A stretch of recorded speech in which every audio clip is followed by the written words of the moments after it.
Bueno, la cuestión es adoctrinar o no adoctrinar. Sería, bueno, Luis Garcés, el doctor Luis Garcés es que nos acompaña. Bueno, es un amigo, y agradecerle también, la verdad, Luis, por la posibilidad que el año pasado nos acompañaras a pensar un poco. Bueno, me imagino cómo estarás en casa pensando. Bueno, ¿cómo andás? Como se puede. A ver. ¿Acerco esto, che, un poquito? Acércalo un poco ya, Luis. Eso, esto. Bueno, gracias. Te escuchamos perfecto. Digo, el gobierno habla, para ir al grano, ¿no? Uh-huh. El gobierno habla de adoctrinamiento, como si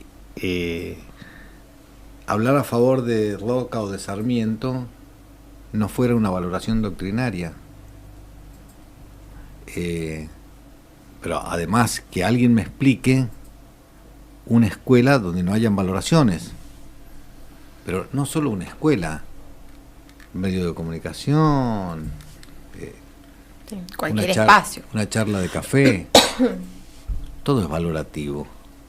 Ahora, el gobierno habla de adoctrinamiento, pero cuando se trata de sus posiciones, no es adoctrinamiento. Allí es legítimo. El señor Milei ha ido a una escuela y se ha bajado toda su, entre comillas, doctrina. Es pasada la inauguración del ciclo lectivo en el Colegio Cardenal Copelo. Claro. ¿Estamos? Uh-huh. Pero ese no era adoctrinamiento. Digo, esto es todo absolutamente falaz. Se ha creado, bueno, ustedes lo mencionaron recién, yo creo que hay un dispositivo que viene funcionando y que quizás no lo hemos visto o no hemos advertido su dimensión, que funciona en el mundo, ¿no? En la Argentina además ha tenido un funcionamiento particular desde hace 50 años por lo menos, que es lo que yo llamo pedagogía de la crueldad, ¿no? Ha habido un proceso pedagógico. Además, le voy a llamar proceso pedagógico de adoctrinamiento, uh-huh, que en realidad en la Argentina empezó con la dictadura. O sea, ¿recuerdan cuando en la dictadura decía algo habrán hecho? Uh-huh. O sea, se había naturalizado eso, algo habrá hecho. Eso era muy cruel, ¿no? Eso era muy cruel. Pero eso se fue extendiendo en la población, naturalizando.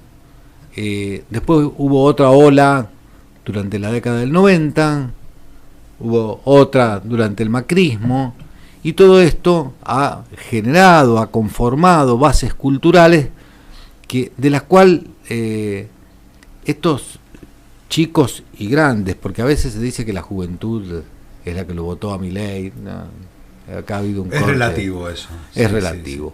Digo, es gente que ha sido culturizada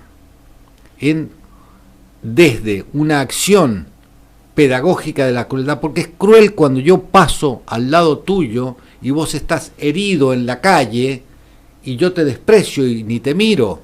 Eso es crueldad, pero eso es individualismo, uh-huh, ¿cierto? El individualismo es una cosa muy cruel. Alguna vez hemos comentado también acá, el año pasado, este trabajo de este filósofo francés que justamente está hoy, creo, o en estos días en Buenos Aires dictando una conferencia, Eric Sadam, que escribió este libro que se llama La era del individuo tirano, uh-huh, el fin de un mundo en común. Esto es lo que ha logrado el aplicar una pedagogía de la crueldad durante muchísimos años. En la Argentina hubo que hacer una dictadura para poder empezar a aplicarla. En otros lugares del mundo se ha aplicado por otras vías, porque el fenómeno no es argentino, es universal. Es más, leía hoy justamente que precisamente este filósofo francés del cual yo hablaba recién decía, van a aparecer Mileis por muchos lugares, uh-huh, uh-huh, porque en realidad él está entendiendo a esto como un emergente. Es decir, Milei es una emergente de un estadio cultural de la sociedad. ¿Cómo hemos llegado a ese estadio cultural? Bueno, desculturizando, ¿no? Pero hemos llegado vía un dispositivo pedagógico. O sea, todos son dispositivos pedagógicos. Nosotros no... hay veces que nosotros los pedagogos somos acusados de tener un sesgo profesional en esto y querer ponerle a todo. Ahora, pero todo es de este carácter. Lo que hace el padre en casa con su hijo, lo que hace la maestra en la escuela, lo que hace el medio de comunicación, lo que hace la vecina, lo que hace el club, lo que a ver, todo, porque todo es valorativo. Porque yo quería justamente preguntarte por eso, porque me lo anoté acá, ¿no? El proceso pedagógico de adoctrinamiento para la crueldad, digamos. ¿Qué tiene que tener un proceso para que sea considerado pedagógico? No, porque también la palabra pedagogía es una palabra que se usa muchísimo, pero nadie sabe bien de qué se trata. Bueno, a ver. Disculpe que le pregunte, doctor. No, porque se habla un montón sobre pedagogía, ¿no? Pero en todo caso, vamos a decir una cosa simple. ¿Qué es lo que sería un acto pedagógico? Uh-huh. Un acto a través del cual se transmite la cultura desde un sujeto a otro. Por ejemplo, podría decirse cosas mucho más complejas y más largas, pero básicamente eso. Así claro. es. Esto está presente en todo momento. Por eso, si yo ahora vuelvo al comienzo, a lo que el gobierno hoy le está llamando adoctrinamiento peyorativamente, es algo, en todo caso, inherente al ser humano. Está en la memoria histórica, uh-huh. en la continuidad, en los legados intergeneracionales. Está siempre presente lo valorativo. Vos tenés valores, ella tiene valores, él tiene valores, los chicos tienen valores. ¿Cuáles son esos valores? Son la resultante que todos somos de la interacción entre nuestra propia personalidad y cómo se ha ido conformando con todas las cifras. Nuestras lecturas, nuestras músicas, nuestros grupos de pertenencia, nuestro paso por la escuela, obviamente, va conformando determinado estadio, determinada cultura en la sociedad. Bueno, hemos llegado a un momento en que una Argentina que hace 50 años tenía una cultura basada en la solidaridad. Uh-huh. Siempre se ha hablado de la Argentina como el pueblo solidario, ¿no? Ha pasado a ser una cultura, por eso ha habido importantes personajes de otros lugares del mundo, creo que AMLO ha sido uno de ellos, que ha dicho que no entiende cómo los argentinos hicieron esto. Bueno, no lo entiende porque no entiende lo que ha pasado culturalmente en la Argentina. Claro. Se volvió todo individualista. Pero claro, o sea, y esto es un proceso insisto, de adoctrinamiento también. De adoctrinamiento que, a ver, el adoctrinamiento, o esto que le llaman adoctrinamiento, que en realidad no es adoctrinamiento, porque por allí uno podría hacer alguna disquisición teórica que no sé si vale la pena, para decir, bueno, adoctrinamiento es aquel que pretende inculcar un valor o algo indiscutible, dogmático, rígido, de otro carácter, como si yo te quiero convencer a vos de que seas budista. Entonces te saco ¿cómo se llama la Biblia de los budistas? Sí. No existe, pero pero sí, digo, importa, se entiende. o la Torá del judaísmo, lo que fuere, Claro, ¿cierto? los sutras. Entonces, bueno, digo, eso es, dejémoslo de lado eso, que eso podría denominarse adoctrinamiento y por allí quizás habría que tener algún tipo de prevenciones contra eso, digo, tanto en la escuela como en otros lugares, porque significaría la imposibilidad de la discusión. Pero a ver, imaginemos, porque esto es lo que es la escena. A mí me parece interesante el ejemplo que pones y que lo relaciones con la religión, porque también las religiones que son sectarias o que se constituyen como sectas, digamos, una de las cosas que hacen es repetir y repetir y repetir y repetir todo el tiempo algo para que otro se convenza de eso que tiene Pero... para decir y para repetir. Y en este caso son los medios de comunicación, estamos hablando de redes sociales fundamentalmente, las que se han ocupado durante todo este tiempo de meter en la cabeza un montón de conceptos y de cuestiones que tienen que ver con odiar al otro, ¿no? Porque la religión de hoy es el mercado. Claro. Y es el individualismo, ¿cierto? El Dios mercado, el Dios dinero. O sea, si vos no has triunfado, es porque sos un inútil. No como yo.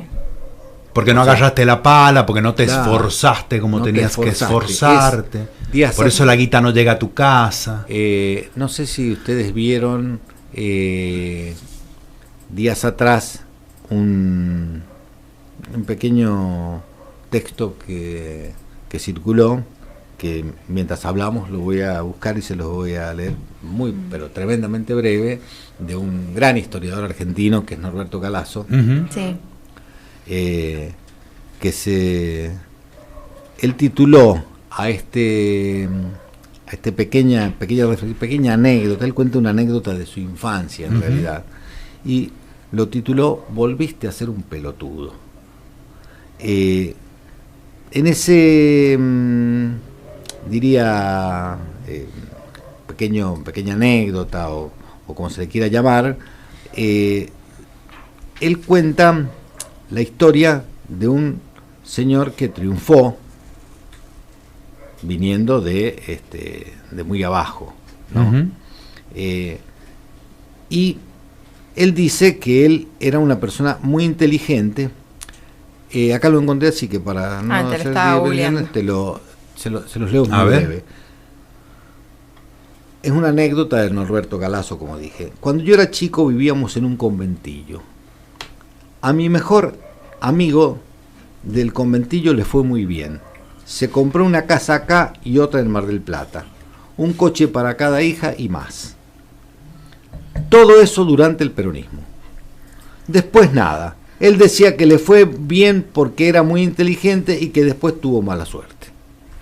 Una tía mía fue muy clara. O sea que vos eras un pelotudo, llegó el peronismo y te hiciste inteligente y después volviste a ser un pelotudo. Hay gente a la que le cuesta mirar más allá de ellos mismos y que incluso atacan sus propios intereses. Digo, esto que llamamos pedagogía de la crueldad, lo que ha logrado es constituir una base cultural de esta naturaleza, donde los sujetos que la integran son víctimas de todo esto. A ver, no es que el pelotudo ese de Norberto Galasso no tiene maldad. O sea, ¿cómo ha sido, cuáles son las herramientas conceptuales a las que ha podido acceder? ¿Cuáles son los valores? ¿Cuáles son los criterios? ¿Cuáles son las experiencias que han conformado esa cultura? No es responsabilidad de ese sujeto, es responsabilidad de procesos culturales que, en este caso, ¿quién los ha montado? Los han montado los grandes intereses del mercado, que, insisto, en la Argentina tuvieron que empezar con una dictadura para poder torcerlo. En otros lugares no. En Chile también lo hicieron con una dictadura, en casi toda América Latina lo hicieron con dictaduras. Pero esto, el pelotudo al que se refiere Norberto Galasso, también está en París, también está en Roma, y también está en Berlín.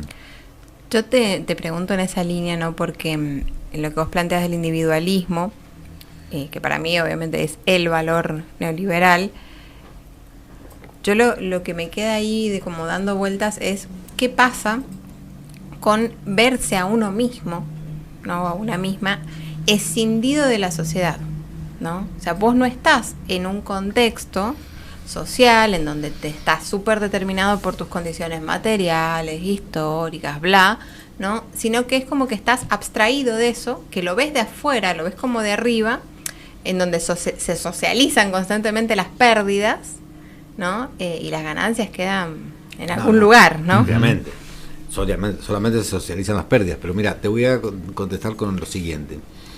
Acá hay una operación de carácter cultural, de carácter conceptual, de carácter teórico, muy fuerte, que ha hecho el neoliberalismo a nivel mundial y que ha consistido en darle sustento teórico y práctico a aquella famosa frase de Thatcher de los años 80. Estamos hablando de hace más de 40 años. ¿Qué frase? Thatcher dijo: la sociedad no existe, solo existen individuos. Uh-huh. Y la familia. Con lo cual se cargó 200 años de sociología, es más, se cargó a todas las ciencias sociales, ¿no? Thatcher, al decir esto. Porque si la sociedad no existe nada de todo eso. Claro. Ahora, ¿qué ha hecho el neoliberalismo? Un esfuerzo, como decía recién, muy inteligente, para eso ha contado con muchos medios económicos y con muchos medios tecnológicos, para esa afirmación, esa creencia, como le quieras llamar, de que la sociedad no existe y solo existen individuos, se corporice en los miembros de cada sociedad. Por eso tenemos hoy una sociedad individualista. Fíjense, en otros momentos de la historia, cuando a vos te echaban del trabajo, yo me asustaba porque ahora me va a tocar a mí, ¿cierto? Ahora la gente se caga de risa del que lo han echado. Claro, Sí. justamente. Cree que no le va a tocar. Porque ha triunfado el individualismo. O sea, a ver, tomemos nota, porque hay veces que nosotros estamos creyendo que estamos en otro estadio cultural de la humanidad y de la sociedad. Estamos en este. No es fácil esto. Esto que algunos dijeron y que algunos teníamos ganas de creer, que no, que esto, la historia de lucha, la historia sindical, la memoria del pueblo argentino, lo que ha sedimentado el peronismo, hacía que esto no sería posible. Primero, no era posible que ganara, esa la creí yo también, que no era posible que este mamarracho, que es un mamarracho conceptual, digamos, ganara.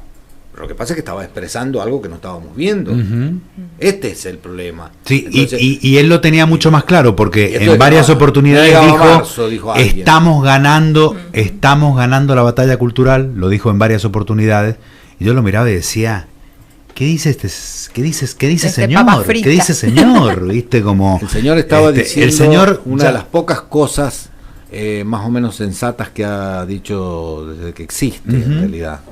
Sensata en términos de que se corresponde con la realidad. Las otras cosas que dicen no se corresponden con la realidad. Bueno, y pero vamos sí. un poco a eso para salirnos de este diagnóstico que tiene que ver con el odio, el individualismo y toda esta cuestión, y vamos a la cuestión concreta de esta ideíta de modificar la Ley Federal de Educación, modificarle 2 artículos para que los padres puedan denunciar a aquellos docentes que consideren están adoctrinando a sus hijos. ¿Eso es algo que se puede hacer en este país? Sería muy largo que yo acá podría hacerlo, pero sería muy largo que yo me ponga a leer los 2 artículos que son el 11 y el 126, creo, 125, no recuerdo bien.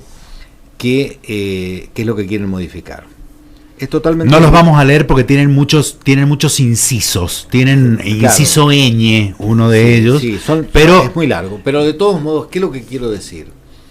Hay que invitar a la audiencia de ustedes a que busquen, googleen la ley 26206, que es la ley de educación nacional, vean qué es lo que dicen estos artículos, y hay un desafío que pueden plantear ustedes acá de la radio. A ver, descubra qué es lo que quieren modificar acá.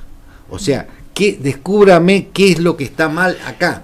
¿Por qué estos artículos son los que permiten que se adoctrine? Claro, yo leyendo estos artículos me parecía que nada de lo que dicen esos artículos son cosas que hay que sacarlas para que funcione otro sistema, porque en esos artículos se habla de libertad de expresión, de pluralidad de voces, de derechos, de la creación de los centros de estudiantes, exacto, de cómo se organiza la estructura escolar, de la participación de todos y de todas en el proceso, digamos, de la organización de la escuela. Qué sé yo, me parecía ¿qué es lo que van a eliminar de ahí? Porque Bueno, ¿viste? Por eso yo digo, es un desafío para ver qué es lo que se va a eliminar. Yo simplemente voy a si se decir- bajan de un plumazo esos 2 artículos, ponele enteros, completos. Bueno, pero es que ahí te arma el juego para que vos sí puedas adoctrinar y que haya una única voz Claro, que se baje. Claro. Porque si vos me estás quitando la libertad de expresión, me estás quitando la posibilidad de ser un centro de estudiantes donde los pibes y las pibas defiendan sus propios derechos y tengan conciencia de O que la sus comunidad derechos. educativa se organice para ver cuáles son las reglas de la Hay escuela. sí por una, ejemplo. hay una clave, o hay una pista, más que una clave, a propósito de lo que veníamos hablando. En el artículo 11 habla de solidaridad, de la formación en los valores de la solidaridad. La solidaridad está encontrada totalmente con el individualismo. Claro, sí, sí, es hace el un rato, contravalor. ¿cierto? Ahora, ¿se van a animar a sacar la palabra solidaridad? Porque fíjense que si bien existe este estadio cultural al cual referíamos, hay cosas que cuando se las pone en palabras tienen otra dimensión para la sociedad. Esta misma sociedad que hoy se ha vuelto tremendamente individualista, que dice es culpa tuya, ñoqui, te echaron porque sos ñoqui, esa misma gente no diría yo estoy en contra de la solidaridad. No dicen eso, no lo dicen a eso. O sea, hay como una hay discursos superpuestos. Es como si ustedes transmiten en FM y yo los quiero sintonizar en AM. En bandas distintas funcionan ciertas cosas en la sociedad, ¿no? Esto es lo mismo, por lo cual yo los desafío también a que me digan, encuéntrenme un discurso, hasta incluso el de Milei preelectoral, donde hablen en contra de la educación. Todo el mundo siempre habla a favor de la educación. Claro, obvio. Sí, sí. Nadie. Ahora, De los 100 y pico de días. ahora, y ¿qué es lo toda que esa se cuestión? hace con la educación después? Demuestra que eso, o sea, alguien dijo hace muchísimos años, para graficar esto, que más allá del discurso, si yo tengo una sociedad donde un plomero, con todo el respeto que merece un plomero, ¿no?, gana más que un médico, está claro que esta es una sociedad a la cual le interesa más la plomería que la salud. Ujú. O sea, digo, a medirlo en términos. Bueno, Sí, sí, en algo esto es lo que concreto. pasa después con la educación, ¿cierto? Lo que viene pasando históricamente. Yo tengo una teoría, o una hipótesis, más no da para teoría esto, digo, pero tengo una hipótesis, que al Estado no le hace falta más lo educativo para sus fines. Esto sería para otra discusión, ¿no? Pero parece que no nos hemos dado cuenta, porque la educación viene en un tobogán de caída. Miren, 1966, alguien saque la cuenta mientras de cuántos años van. 1966, la UNESCO le encargó a Philips Com un estudio sobre lo que llamó, después se publicó un libro con eso, que se publicó en el 68, que se llamó La crisis mundial de la educación. ¿Cuántos años van del 66? 82. No. No, me parece que se te fue un Tenés numerito. 40 hasta el 2000. Perdón, No, no, no. 62. 60. 62. Ahora sí. 62. Bueno, hace Sí, 62 ya tomé. años que la educación sigue en crisis. Yo te diría que son cuando digo 58 los digo, años. la educación, los sistemas educativos siguen en crisis. Sí. Y esto tiene mucho que ver con que la educación fue siempre un dispositivo inherente al Estado, y la retracción de los estados y el traspaso de funciones desde el seno del Estado al seno del mercado ha ido haciendo perder esa inherencia de lo educativo al Estado. ¿Estamos? O sea, yo hoy controlo a la sociedad, yo Estado, si es que fuera esto, que no es el objetivo de este gobierno precisamente, yo controlo a la sociedad. La educación fue un dispositivo de control social desde su inicio, ¿no? La controlo mucho mejor con otros medios mucho más baratos, más rápidos que que poniendo escuelas y maestros por todos lados, ¿cierto? Con Twitter, con Entonces, unos trolls. claro, entonces, Las redes, entonces, ahora, pero como están estas otras dos dimensiones superpuestas, nadie lo dice a esto, nadie se anima a decirlo, del mismo modo que, como dije antes, nadie se anima a decir, vamos a sacar, yo estoy esperando, ansioso, para ver qué le modifican al artículo, a ver si sacan la palabra solidaridad, por ejemplo, si sacan la palabra democracia, si sacan la palabra pluralidad, diversidad, que también está esa palabra. Todos estos conceptos están allí, estos son esos artículos, uno pone los objetivos de la educación y el otro pone los derechos de los educados. Bueno, Luis, pero si seguimos así, esta gente nos quiere llevar al 1900. Bueno, tal cual, más o menos. Mirá, justamente las declaraciones del diputado nacional Berti Venegas Lynch, el hijo del adoradísimo por el presidente, el hijo de lo que es como ¿cómo sería? Como el alma mater, el mentor el ideológico. mentor ideológico de los libertarios, ¿no? Que se llama igual que el hijo. Está proponiendo que los chicos salgan a laburar. En vez de ir a la escuela. Claro. Digo, estamos hablando de una cuestión que se daba hace 100 años. No es que no se dé Ariel, hoy actualmente, pero hay... Perdón, pero es que no estamos volviendo hace 100 años. Estamos volviendo mucho más atrás. Mucho más atrás. O sea, es que no importa.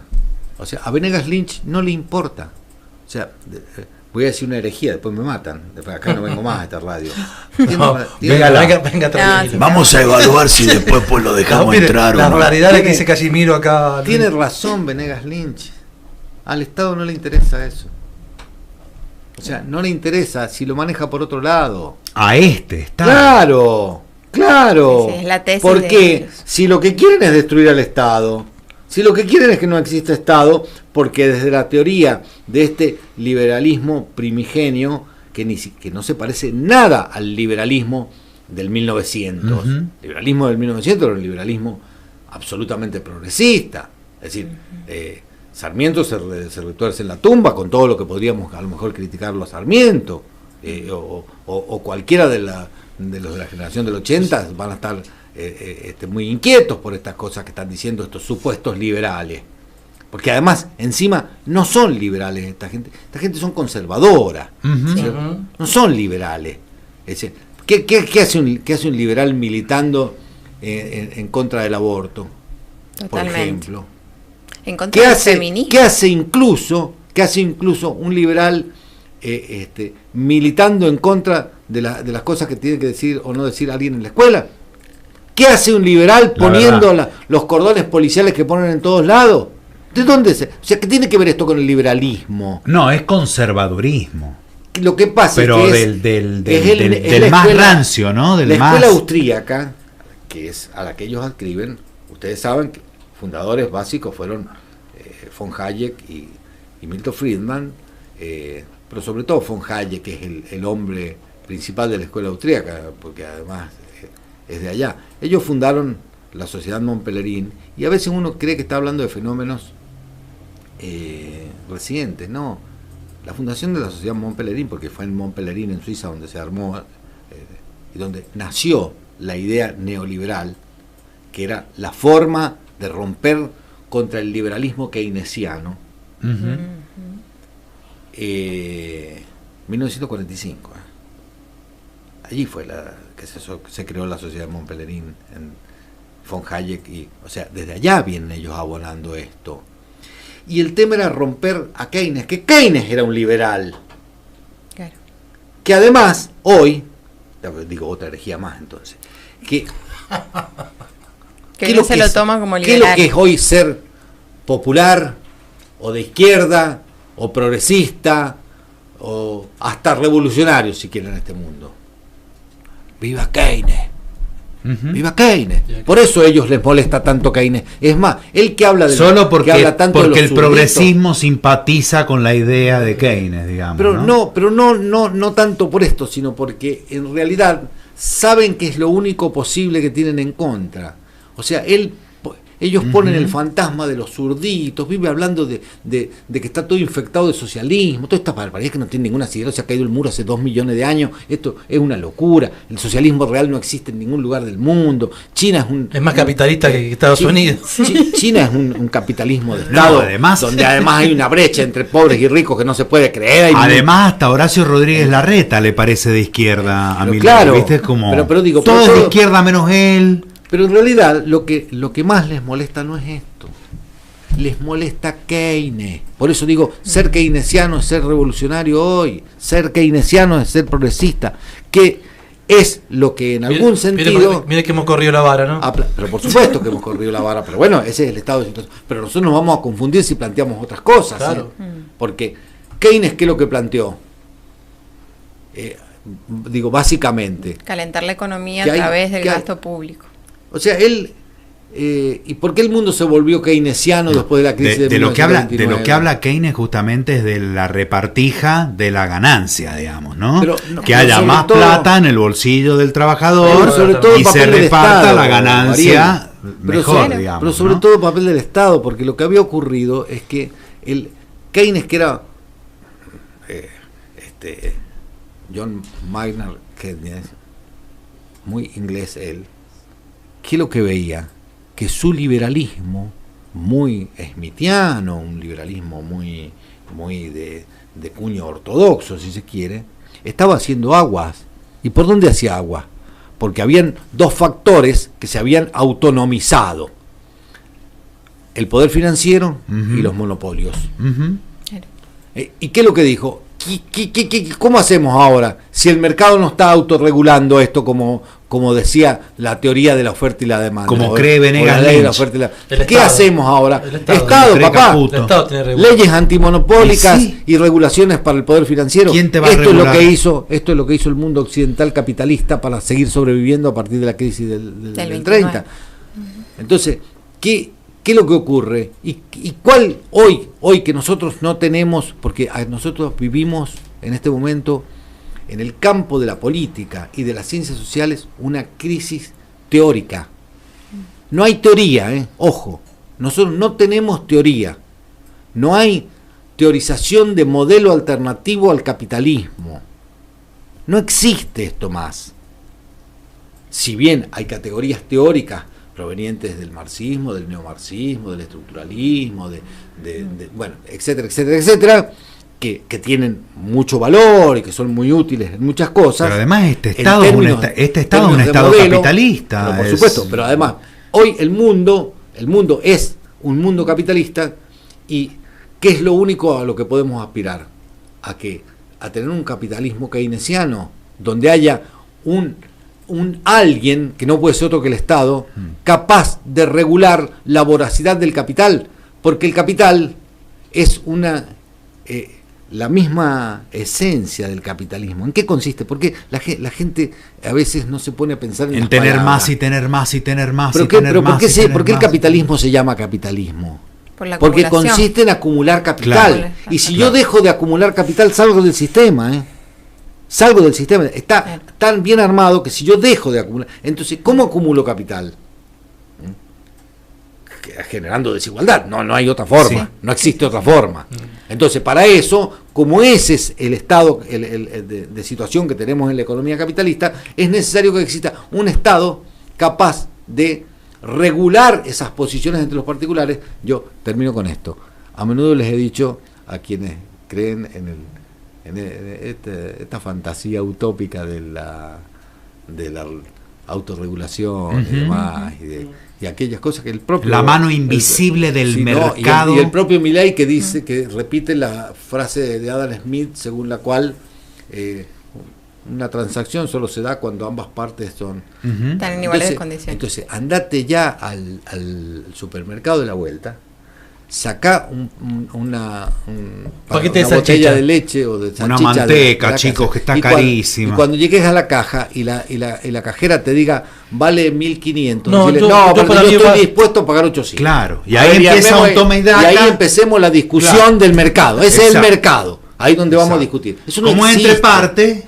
¿Cómo es entre partes? Eso no existe. Pero es de una ingenuidad. Entonces, como eso no existe, necesitas Estado. Esto es lo obvio. Es más, ¿cuáles son los países más igualitarios del mundo? O menos desiguales, si ustedes quieren, porque los países igualitarios no existen, ¿no? ¿Cuáles? A ver. Los más Porque intervencionistas. Los cada vez países, me cuesta más los países del encontrar. norte de Europa, que son los únicos que no han desmontado el Estado benefactor, Claro. el Estado keynesiano. Claro. Los países nórdicos. Estos son los Esos países que tienen son los- subsidios a la energía, subsidios a la educación, subsidios al Esos transporte. países que te persiguen si no vas al médico. Claro. A ver. Claro. ¿Cómo me va a tocar mi individualidad? Claro. Diría Thatcher. Bueno, vos andate a Suecia o a Finlandia. O A Dinamarca, que le o gusta tanto a Milei. O a Dinamarca, que le gusta eso, que le gusta tanto a Milei. Y cuando pase un año y no te hagas el Papá Nicolau, Sí, te va a ir a buscar la policía. sí, sí, Te va a ir a buscar la policía para que te lo hagas. A mi tía, que Y es ciudadana española, Bueno. le llega todos los años una carta. Por supuesto. Con él, ha pasado un año desde su último control, vaya a tal Por lugar eso. y haga. Y que, sí, Tremendo. sí, sí, es así. Ahí está. Bueno, esto. Bueno, Luis, me quedaría toda la noche hablar con, nos quedaríamos toda la noche hablar con Luis. Todavía no te he preguntado cómo salimos de acá. No sé si quiere y lo dejemos para otra vez. Yo sé que usted no tiene la bola de cristal. Una dirigencia política que está borrada, que sigue manejando con encuestas, ¿no? Como diciendo, bueno, hay que esperar que esto. 4 No, meses bueno, llevamos. pero es que no, pero 4 meses, Mauricio, quiero pero decirle. pero es que yo te tengo malas noticias. En otro momento lo vamos a ir charlando porque si no yo no voy a quedar muy mal con el amigo que me invitó a cenar esta noche. Pero ¿Te están esperando para cenar? Sí, Pero no, qué hace acá, no perdás el tiempo. No, querido. Casimiro, pero Está mire, perdido mire esto, que, Casimiro. que sería un tema a de ver. conversación para la cena. pero de todos modos te digo que te tengo malas noticias, Mauricio, porque en realidad, más allá de que es cierto que podemos criticar que nuestros dirigentes políticos están bastante dormidos y todo esto, no es simplemente que estén dormidos, no tienen por dónde entrar al Claro, sujeto. ¿Estamos? ¿Por qué? Por lo que decíamos antes, por el estadio cultural en que está la sociedad. O sea, este señor que es loco, que es peligroso, que es antidemocrático, que es todo lo que ustedes quieran decir, está interpretando mejor que nosotros ese estado cultural de nuestra sociedad. Nos guste o no nos guste, a ver, tomemos nota. Entonces, ¿qué es lo que pasa? Que yo los tengo mis muchachos serias dudas de que sea él el que lo está interpretando. Yo creo que detrás hay bueno, expertos por supuesto. en comunicación No importa, que no importa. saben muy bien No lo que importa, se está está bien. haciendo. Y los gringos. Está bien, ya sabemos que el problema no es Milei. Claro, El problema es el poder, claro. Claro, el poder real. lo que hay detrás. El poder tal real cual. es el problema. Claro. O sea, no, esto lo tenemos claro. Ahora, esto no quiere decir que en un momento todo esto no vaya a ser crisis, por lo mismo que hablábamos antes, porque la voracidad del capital es tan grande que se les termina yendo de las manos. O sea, se quieren comer todo, y siguen, o sea, ¿cómo es esta gente? Y capaz que si te descuidas y hay un celular acá arriba de la mesa se lo llevan, ¿eh? Claro. O sea, ¿por qué? Porque el capitalismo, es inherente al capitalismo esto, ¿eh? Hay que acumular, acomodé lugar, hay que acumular, porque según su teoría así se sale de esto. Entonces, esto puede llegar un momento en que produzca hasta hartazgo, pero han generado las condiciones para que todas aquellas profecías según las cuales una cosa así tan salvaje con el pueblo argentino y su experiencia no duraba hasta marzo, qué sé yo, bueno, ya vemos que no es así, o sea, ¿cierto? Entonces, empecemos a atender qué es lo que está ocurriendo en esa sociedad y no culpabilicemos a esa sociedad del estadio cultural al cual la han llevado, ¿eh? Hay, perdón, una cosita nada más. Hay una nota que ha aparecido en estos días, un descargo de repudio desde la Universidad Nacional de San Juan, más precisamente desde la Facultad de Filosofía, donde funciona ahora podría leer bien de qué Poesía, cómo sí. se llama Sí, específicamente. yo lo firmo. Vos lo firmás. Sí. Vos estás firmando ahí. Es un equipo de investigación, un programa de investigación, El programa de infancias y adolescencias Exacto. del Instituto de Investigaciones en Ciencias de la Educación. cuyos distintos proyectos o responsables de distintos proyectos están firmando un comunicado en donde se repudian los dichos de, bueno, fundamentalmente de Venegas Lynch. No lo dice con nombre y apellido, pero se refiere básicamente sí, a todo lo que se está diciendo. A Venegas Lynch y las reproducciones que de esto hace Adorni, que han sido los dos que se han expresado sobre el particular. Pero bueno. De ahí aparecen las convenciones de los derechos del niño, las convenciones internacionales, lo que dicen las leyes. Hay un par de leyes que protegen a los niños, a las infancias y a las juventudes en este país, para que no tengan que ir a laburar, digamos, para que no sean abusados desde pequeños. Bueno, y además, esta otra cuestión que también está dando vuelta en estos días y que tiene que ver con la educación como derecho y no la educación como servicio.